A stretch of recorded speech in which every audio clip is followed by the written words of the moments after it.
Hey, Shalom. Shalom, Shalom.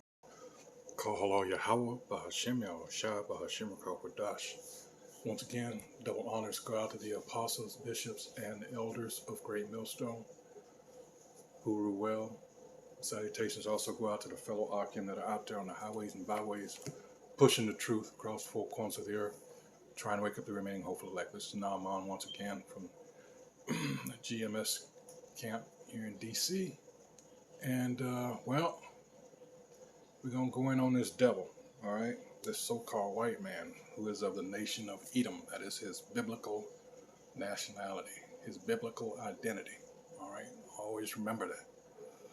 He has been very clever, very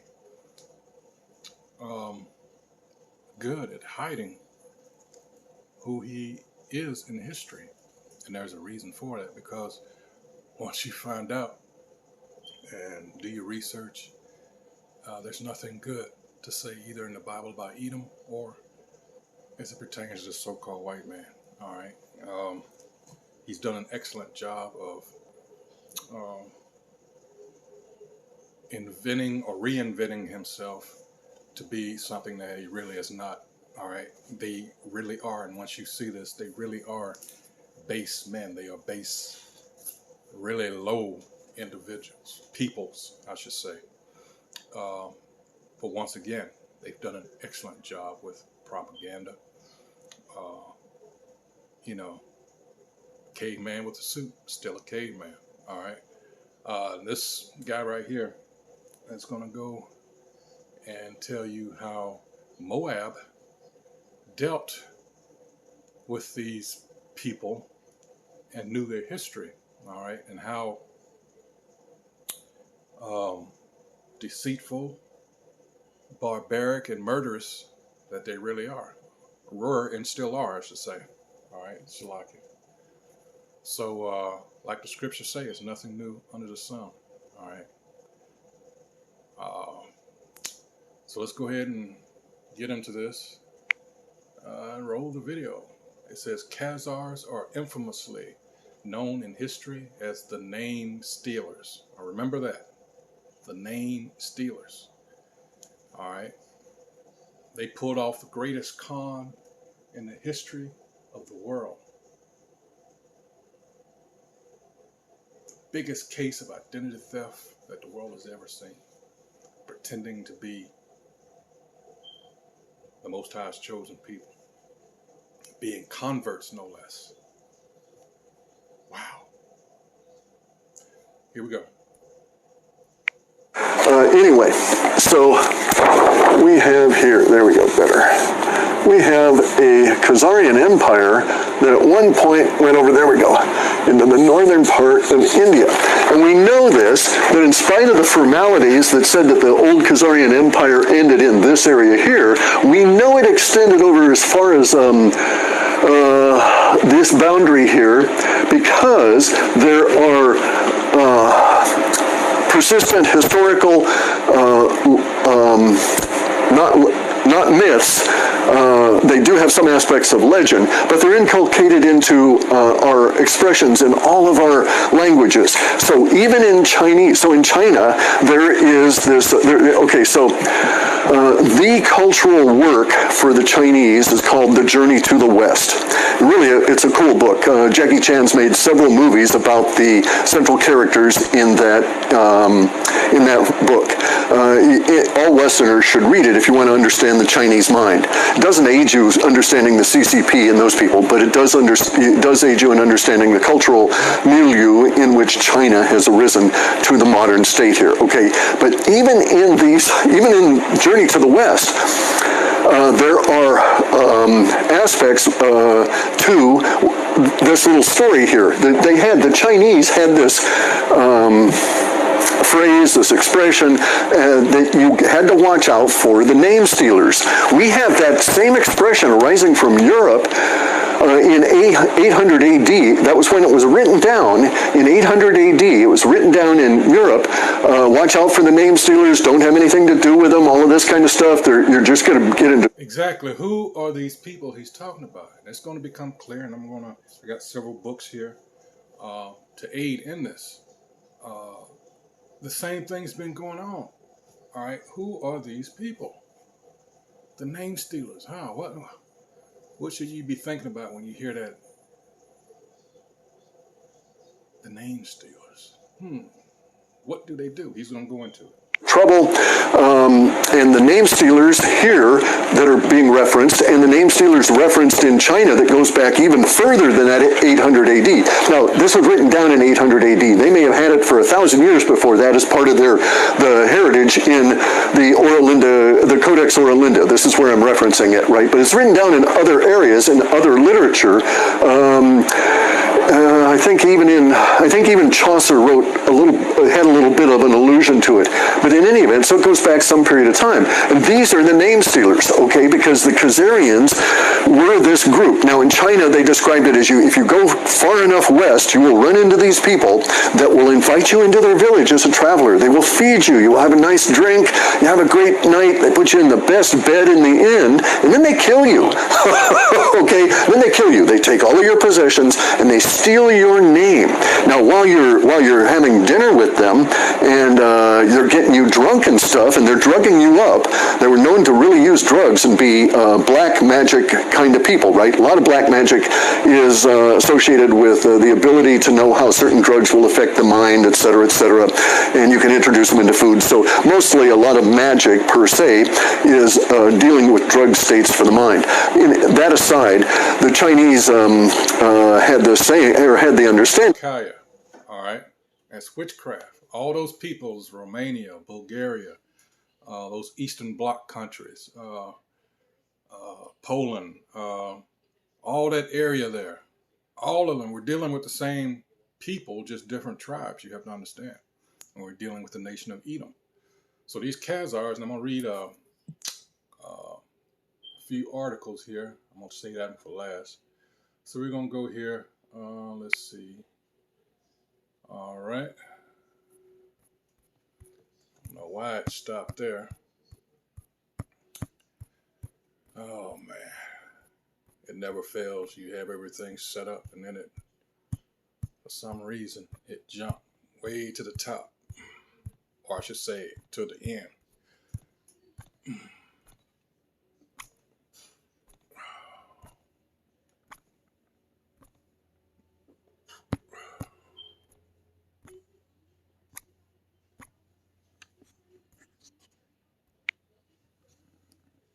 Oh, boy. Oh, what the hell? All right, let's see.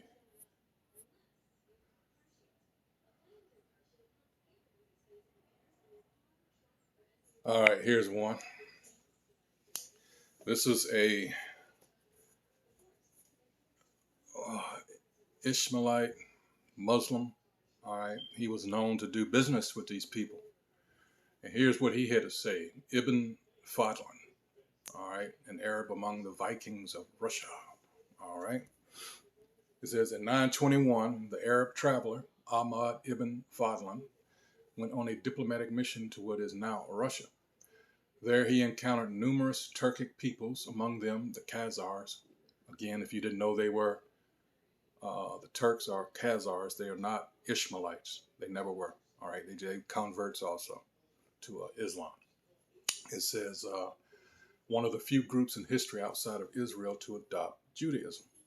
But perhaps, let me read that again for those of you that didn't hear what I said earlier before I really started the film about converts.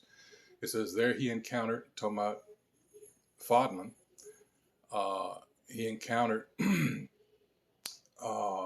numerous Turkic peoples, among them Khazars, one of the few groups in history outside of Israel to adopt Judaism. But perhaps the most memorable passages in the Risala, his account of his journeys, concern the Varangians, a group of Vikings known by a term that would eventually become the name of the surrounding country itself. Again, remember, name stealers. Keep that in mind. Rus. All right.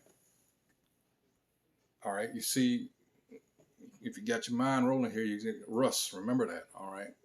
Background. Ibn Fadlan traveled on orders from al-Muqtadir, ruler of the Abbasid Caliphate, though by Ibn Fadlan's time, the influence of the caliphs, imperial leaders who possessed religious as well as political authority, had declined somewhat.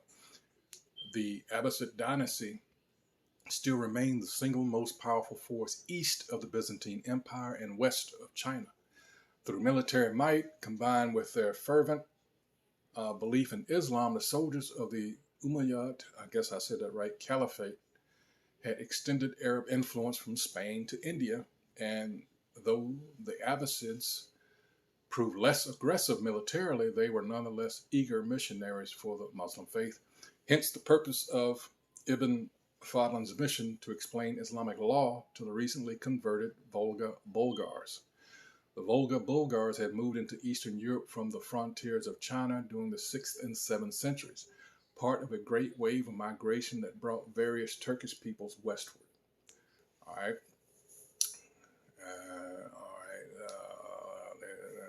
Turks, the term that encompasses a number of nations, all speak languages of the Turkic family. All right. One Central Asia, we're talking about, I said one group of Bulgars had continued moving to the western shores of the Black Sea. The western shores of the Black Sea. All right. Let's do something right here just to give you a visual. Let's see.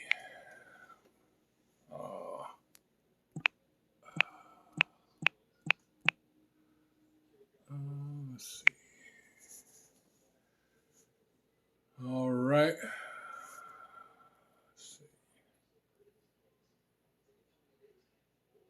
Let's see. I'm looking for. All right. This is this area here between the black, where you see here, it says Western Shores. So it's on the other side here of the Black Sea. You got the Caspian Sea here. See? Get my mug out the way.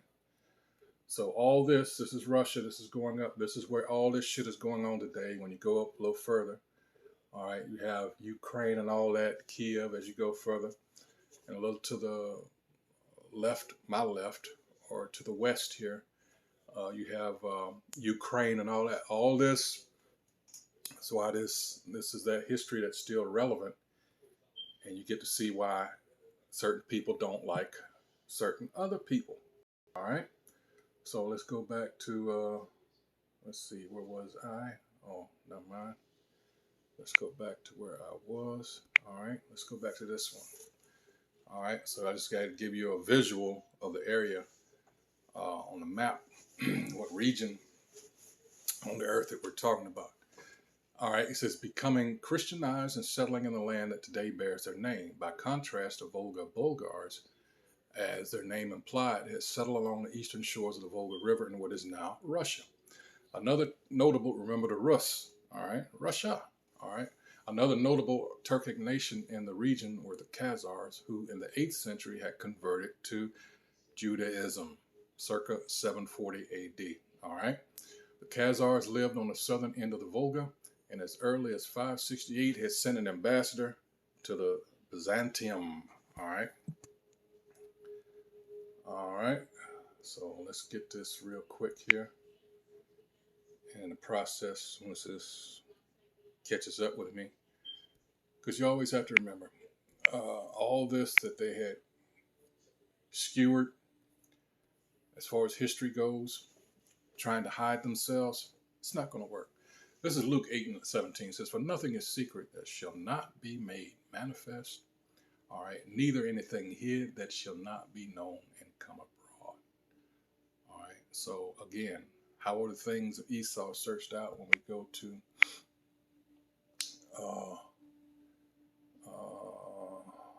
Obadiah 6? This is who we're talking about. Edom will be humble. The proudest people on the earth. I encourage you to read this. All right. The whole thing. I'm just going to make references to it. It says, "How are the things of Esau searched out? How are his hidden things sought up?" All right. People are finding out these things. He's being made bare. Jeremiah 49 and 10. All right. He can't hide it. Isaiah 47 chapter. You're seeing Daniel, the statue with the head of gold and the feet of iron and miry clay. You're seeing these alliances and allegiances break up. This is prophecy happening right in front of your face. All right. These are these peoples.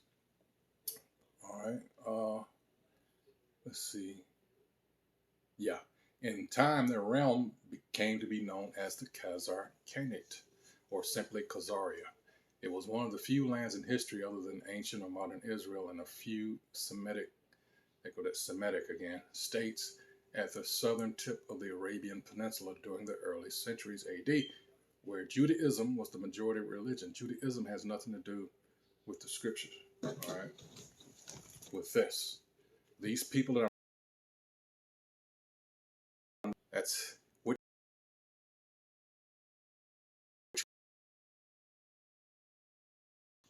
mysticism, all right. It says Khazaria would flourish until its destruction by Kievan Rus, the area which is north of where I showed you on the map. All right, or Russia in the 11th century. Russia in Ibn,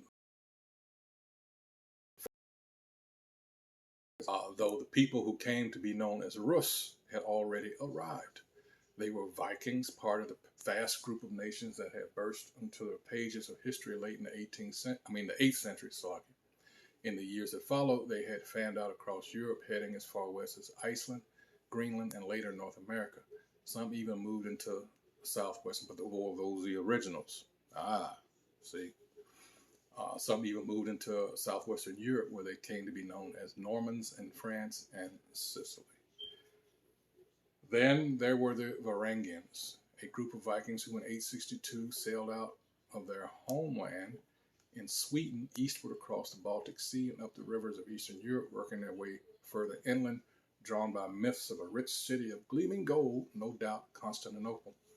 They founded a great city, and who was, earlier on to fall of the Roman Empire, or right before it's, according to Esau, where it's recognized as fallen. I think it's 440 AD, around there, roundabouts, 440, 447, something like that, when they say it completely collapsed.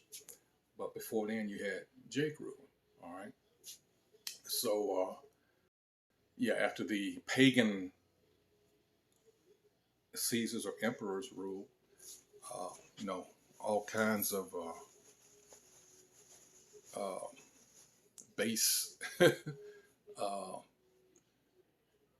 weird sexual practices and all that, because, again, the people that you're dealing with, all right, like this expression goes, consider the source, all right? Same here. It's because the spirit of the people that are ruling over us, the world is a reflection of that, all right? For instance, all this gender confusion, well, that comes out of the Talmud. Duh. All right.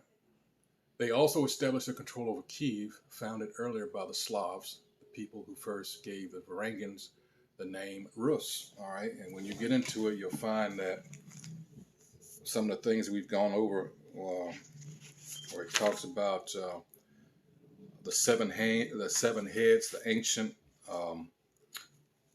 seven head names. You have the Greeks, Romans, Germania Major, Germania Minor, Spanish, French, Britannia, and then their actual ancient names: Heruli, Lombards, Visigoths, Ostrogoths. The difference between them is what side of the river they were on. Suevi, Franks, and so-called Anglo-Saxons. All right, those were those peoples that they're largely, but they're all Edom. All right. It says, let's see, in the context of early medieval Russia, the term Viking, Varangian, and Rus are interchangeable. Same peoples. All right. Eventually, one of the Varangians, a chieftain named Rurik, all right, emerged as their leader, founding a dynasty that would remain influential in Russian affairs. Now, I encourage you, I will put this in the feed, but I want to get down here and gave you a lot of the history as far as the founding. But let's go to what he was doing. and his encounter with these people. All right, here's more, giving you where the capital is and all that. Let's see. He talks about Caspian ancestors, the people who inhabit modern day Turkmenistan, Ural River at the northern tip of the Caspian, which I showed you. That area north of Turkey there, that little bottleneck. It says the Ural, today the Ural and the mountains of the same name are recognized as the boundary between Europe and Asia. Let's see, the Arabs met the Pechenegs, another Turkish tribe. All right, Khazarians, blah, blah, blah, blah, blah. Finally, on May 12th, 922, the group arrived at the Volga Bulgars, capital on the shores of the Great River.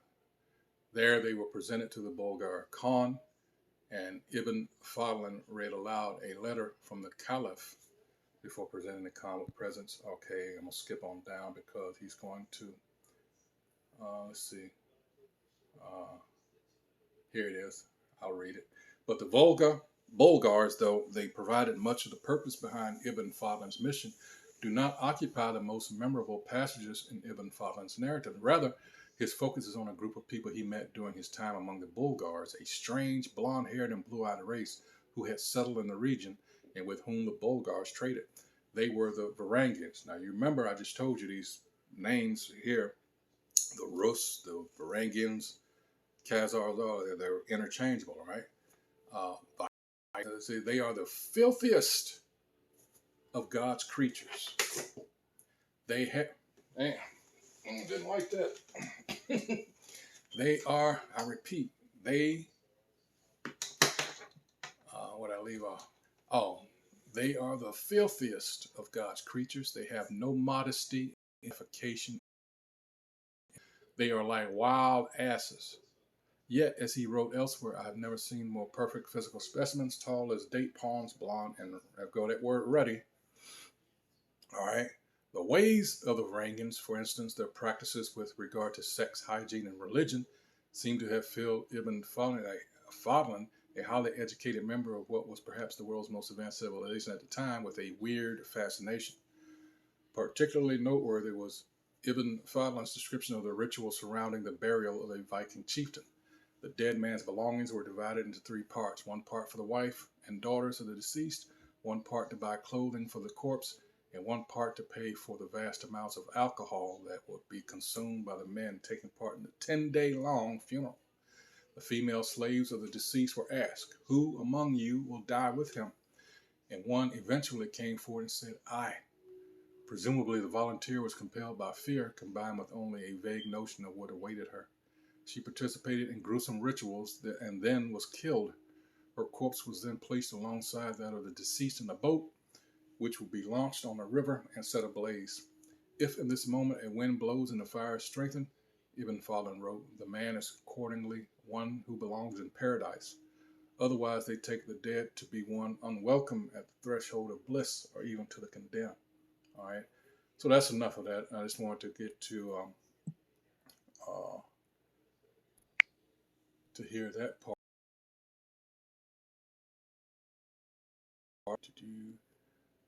There was something else.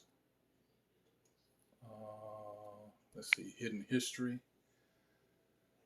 Hidden history of the incredibly evil Khazarian mafia, because that's what we're still dealing with. You know, these bastards here. All right, again, converts. All right, secret history of the Khazarian mafia and its evil plan to hijack the world. The whole world now revealed for the first time. All right, and I have here, this is all connected. All right, and it tells you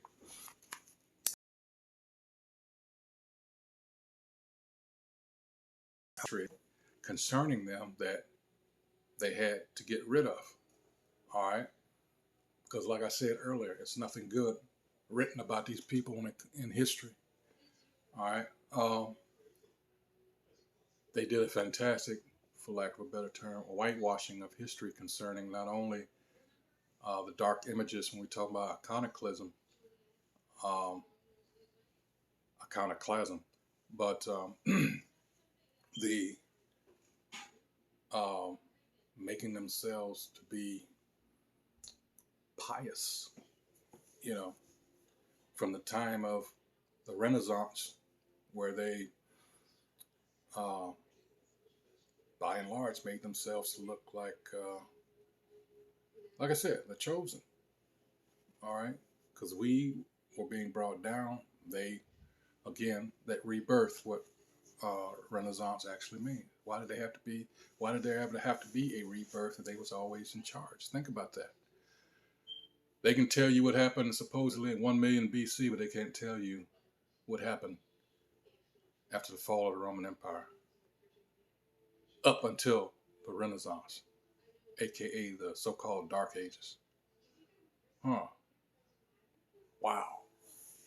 Anyway, it says the history of the Khazarians, specifically the Khazarian Mafia, the world's largest organized crime syndicate. I've always said that the Khazarian oligarchy morphed into by their deployment of Babylonian money magic. See, that's another thing. Why, when it comes down to it, I'm talking about these converts, whenever there is matters concerning the law, as it has to do, you have two. You have the Jerusalem, and then you have the Babylonian. Why is, when it comes to matters of law, the one that they refer to that's the end all and be all is the Babylonian Talmud? Why is that? Wow. But again, the money magic. This goes back further than the Rothschilds. All right, just so you know. Vlad Tepes dealt with these folks as far as the money. Um, yeah, this has been going on a while. It says the present day KM knows that it cannot operate or exist without abject secrecy, and therefore has spent a lot of money having its history excised from the history books in order to prevent citizens of the world from learning about its evil beyond imagination. What did I say earlier? Let's make a reference, the one I have it marked here, so you know who you're dealing with. All right, this is Protocols of the Learned Elders of Zion. It was translated, I believe, circa 1905 from Russian. Again, who are we talking about here? What peoples are we talking about? And you see in the yellow there at the bottom. All right. And it says, we shall change history. All right. And this is Protocol 16. It says, classicism is also any form of study of ancient history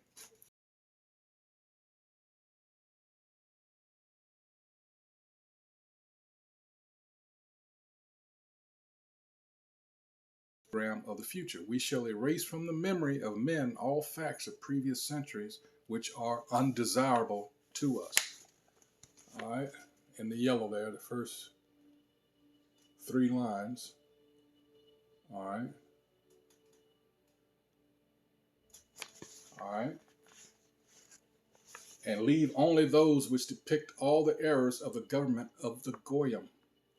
The study of practical life, of the obligations of order, of the relations of people one to another, of avoiding bad and selfish examples which spread the infection of evil, and similar questions of an educative nature will stand in the forefront of the teaching program, which will be drawn up on a separate plan for each calling or state of life. In no wise generalizing the teaching, this treatment of the question has special importance. All right. So, didn't it just correspond with what I just read here? Let me read that again. It says, the present day Khazarian Mafia, KM, knows that it cannot operate or exist without abject secrecy. But that's been blown out the water. So what do you think is going to happen? Things are speeding up now. All right. And you're going to see in the few months, this place, for those of you not paying attention to what's going on outside of your hood, all right, because this is going to affect you. It's you are going to rue the day, and rue means bitterly regret, not ever paying attention, fanning your hands, calling us crazy. All right, because this place is, the bottom is about to drop out. All right. I have heard more than once rumors of the money, the dollar, being abandoned in April. Just putting that out there. All right. Back to this. Ooh, doo, doo, doo, doo.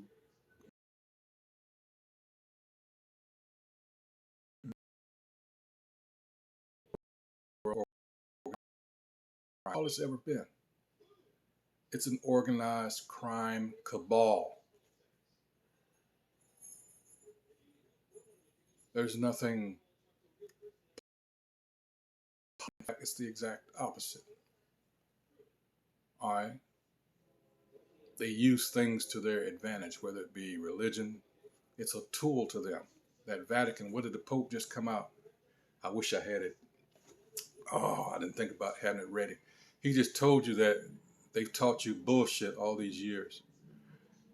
And don't be surprised if he comes up dead here shortly. In the not too, uh, in the very near future. All right. Because he just, he just had that face, that look on his face like he's tired. He can't live. He's only, I think, he's 86 now. He's like, fuck it, you know. Oh, man. Anyway, he says the authors of this article have done their best to resurrect this lost secret history.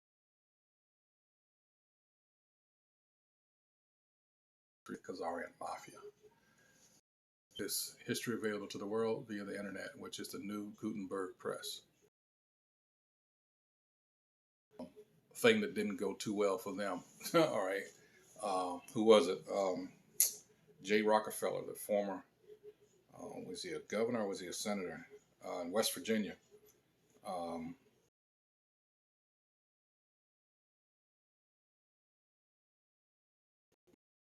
Being invented.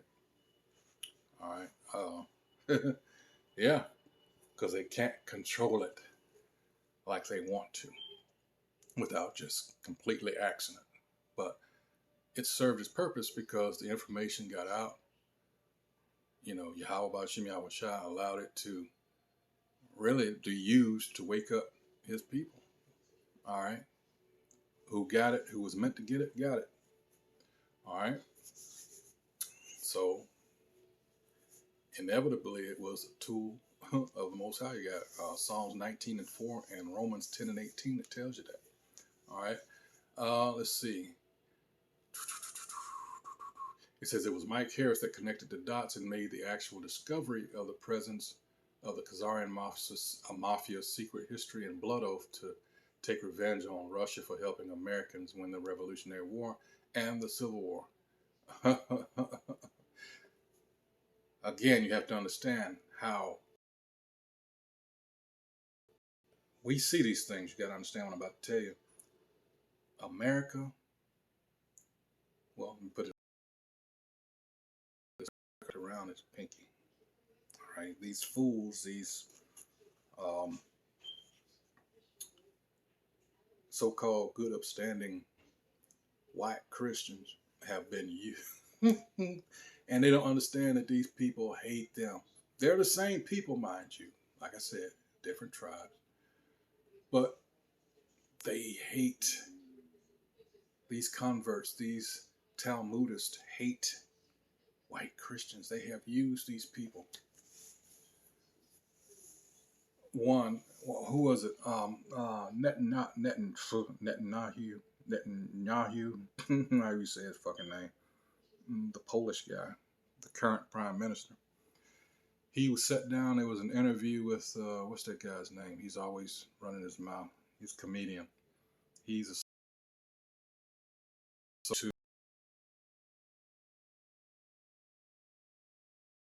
Omar asked me, he said, well, how come you're able to effectively wage the wars or conflicts and be so, I'm paraphrasing here, expedient about it?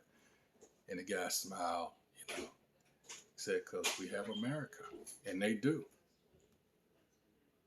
Suckers. They actually believe that those people, or they should say they want to believe, it has to be so because we're white. And they just showed you within the last year, a couple of incidents where those so-called Jews were spitting on those Christians going over there to tour.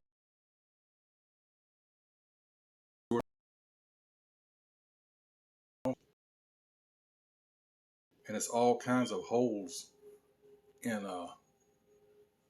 their story, you know, the Holocaust, all that. So you understand, they knew that there was a people over here. You gotta understand the whole point of the transatlantic slave trade. They knew who we were. They knew exactly who we were and are, I should say. So get these people out of the way. Therefore, because the thing about the converts, when they talked about 8th century, when they converted, 740, circa 740 AD, Kagan, Bulon, you know, was given a choice. You had someone from Islam try to convert him, and then you had somebody from Christianity try to convert him, and was it someone else? And then he asked about, well, you have Islam, and then you have Christianity. What's the two that, you know, and you know that story. So, but you gotta understand, go back to the end of the Maccabean, the era of the Maccabees, right before the first Roman triumvirate. We're talking about circa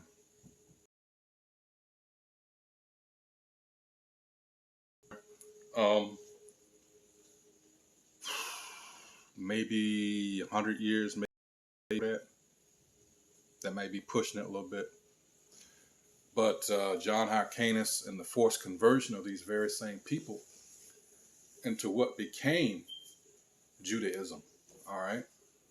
So I've always been a little like, okay, you got history that's passed down, word of mouth, you know, so-called tradition and things like that. They might have done that and might have been aware all this time, but they were known to be, like I said, just base.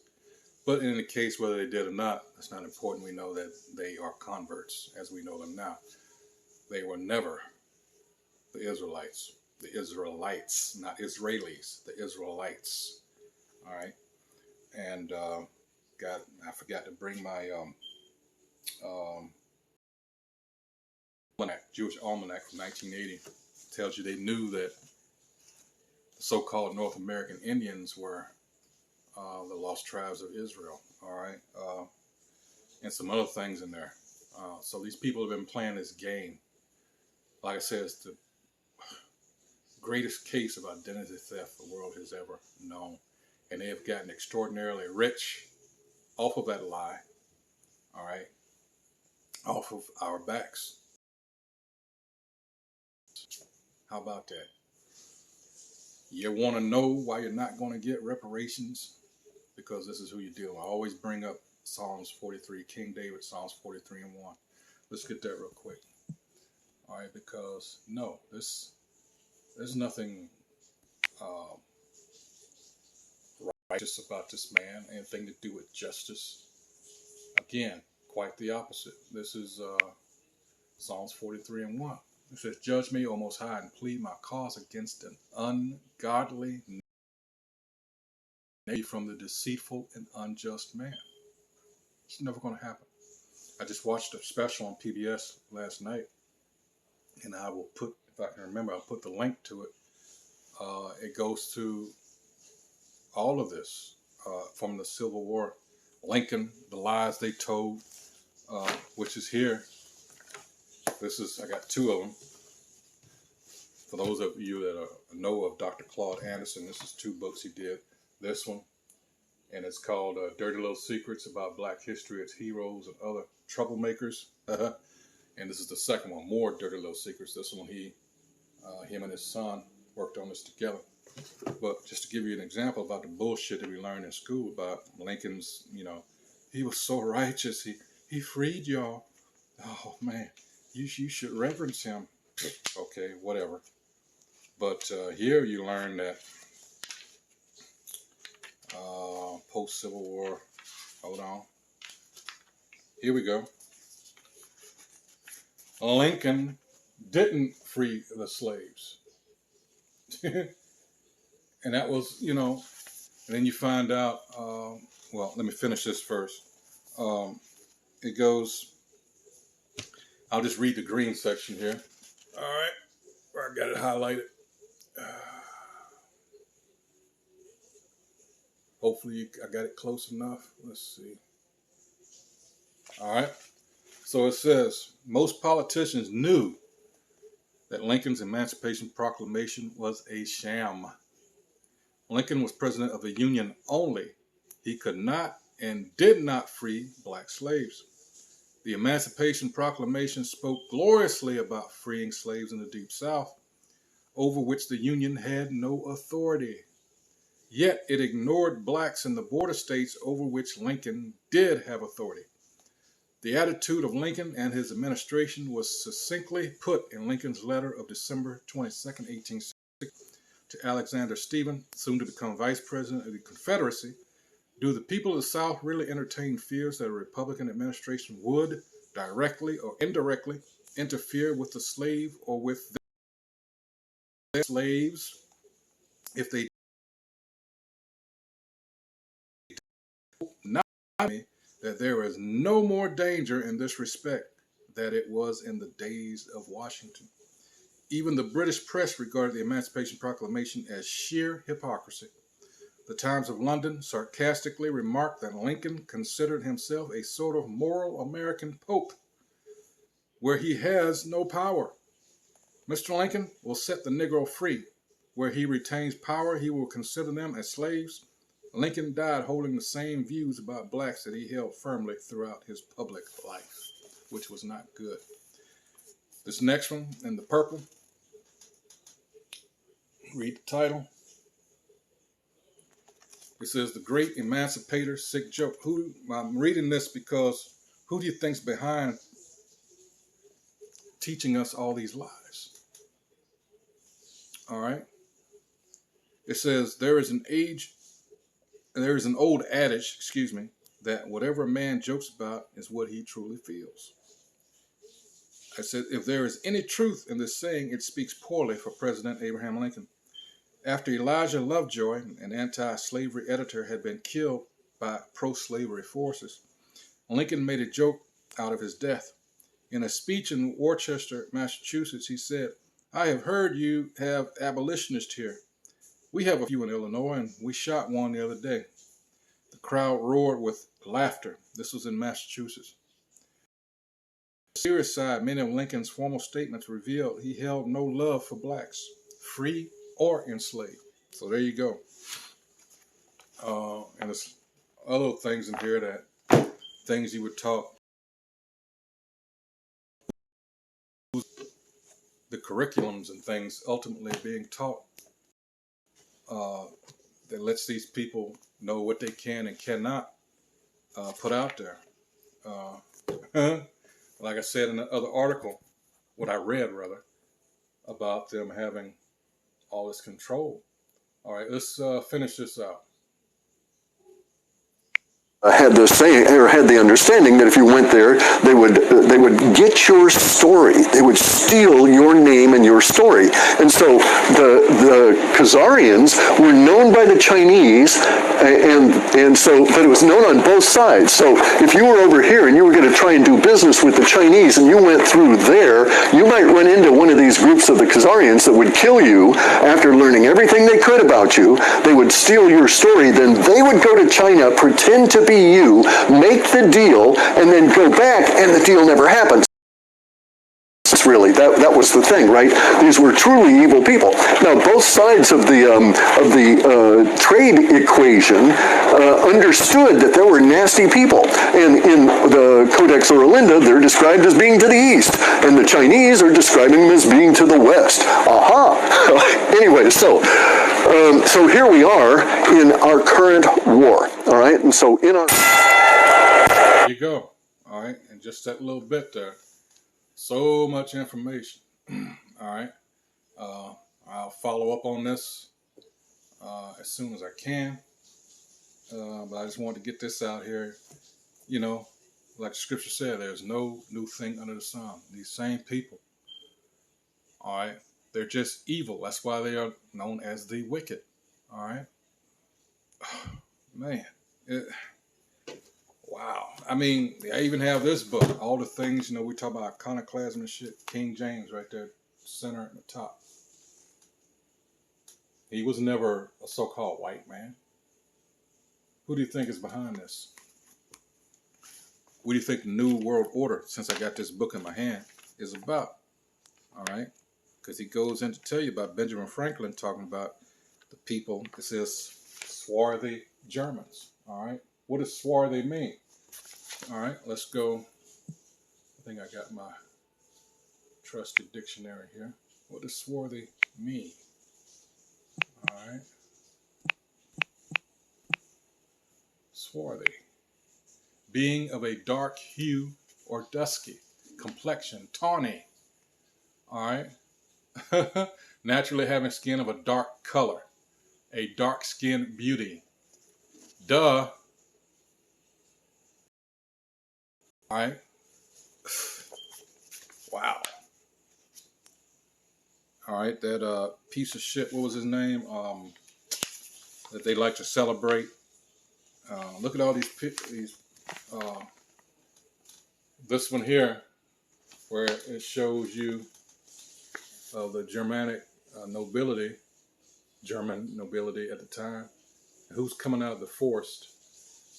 All right. Some of these people I'm just doing this video about. All right. The savages, the wild men of Europe. All right. That's another name for these people during that time period that they say they know nothing about. The Dark Ages. This was their condition. All right. And these images that were in the castle is not them. Uh-huh. Yeah. There you go. Here's another one. The Roman Empire of the Edomites. This is who we're dealing with. From the time that they ran the Japhetic peoples out of Greece, out of Europe, and replaced them. When you read in First Maccabees, the first chapter, where it talks about Philip the Macedonian, the father of Alexander. All right, that was the first time they ruled on a large scale. All right, the first. So these people weren't always,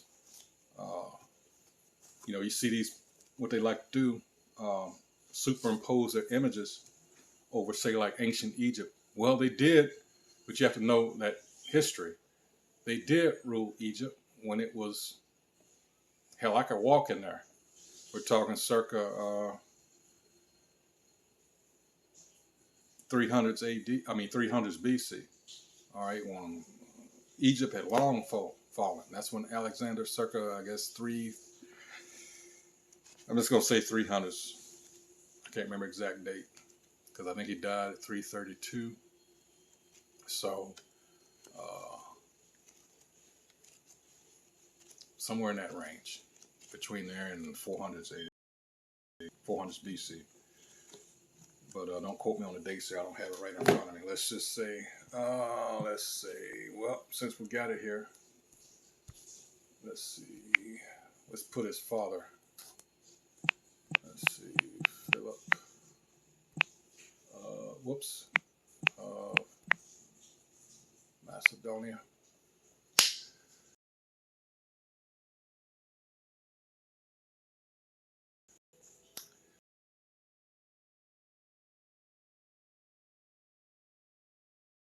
It's the king of the ancient kingdom of Macedonia.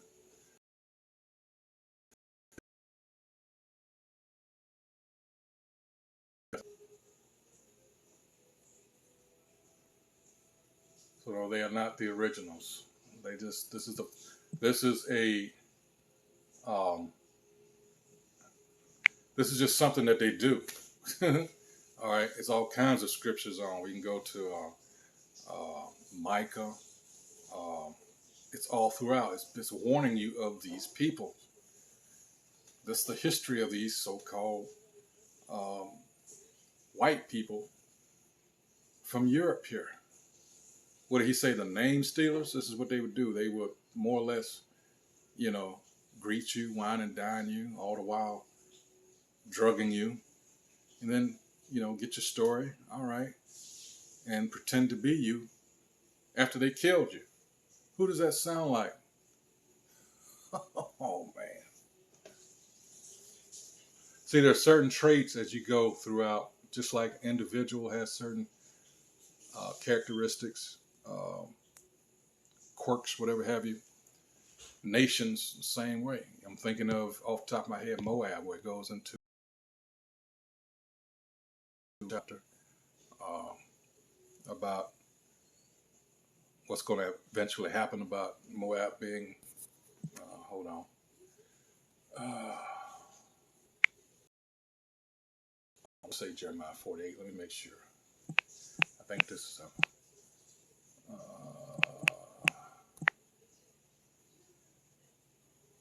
okay. Moab is by Psalms 108, but even in Jeremiah 48 chapter, it goes into the pride of Moab. All right. It says Moab, Psalms 108. Well, let's start at 60 and 8. It says, Moab is my washpot. Over Edom will I cast out my shoe. Philistia, triumph thou because of me. Uh, Same thing in 108, just the last part is worded differently. But um, yeah, so certain characteristics. All right. And again, I hope this video has uh, opened the eyes of some of you that whose eyes were otherwise not. Uh, these are the wicked. All right. And this is what they do. They have told a lie. All right.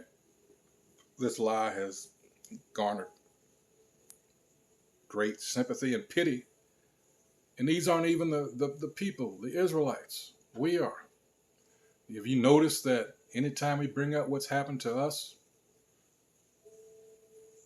people are so quick to just be dismissive?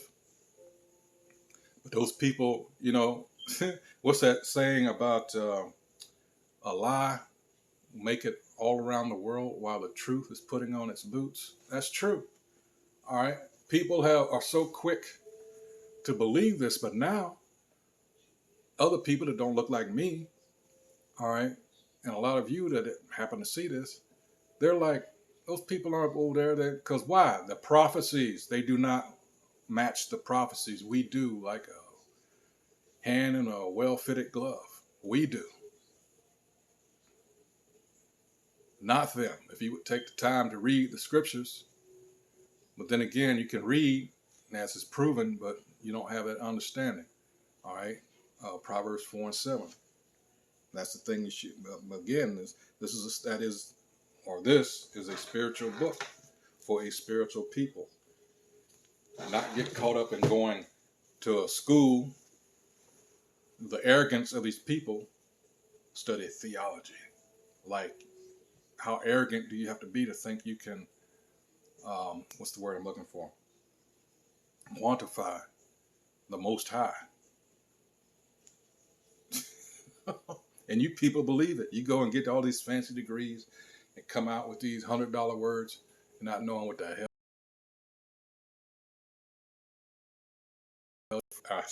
Acts the 4th chapter, that would tell you those men,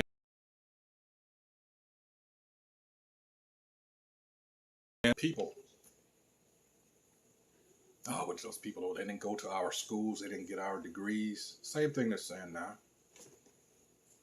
You're looking to be validated by your enemy. That makes no fucking sense. Excuse me. But it doesn't. But this is Jake. They want that, you know, that house, white picket fence, the 2.5 children. Never understood what the fuck that was about. But, you know, the so-called American dream. And it was never meant to be, this place was never meant to be our rest, as the scriptures say. It never was, and it never will be. This place is going to be made an example of. You can be made an example with it. I, for one, don't want that. All right, and this is what this is all about. So that's going to be it until I follow up on this. The name stealers, remember that. These people still have continued to do the same thing. but they've told on themselves. All right. So, hey, once again, I hope whoever views this is edified. That's what we aim to do here at Great Millstone. That's why words are so very important. All right. You got to get into the etymology of words. All right. And furthermore, pray for the understanding of the scriptures if you don't have it. James, first chapter. All right. Let's get that. I'll close with that. And, well, now we'll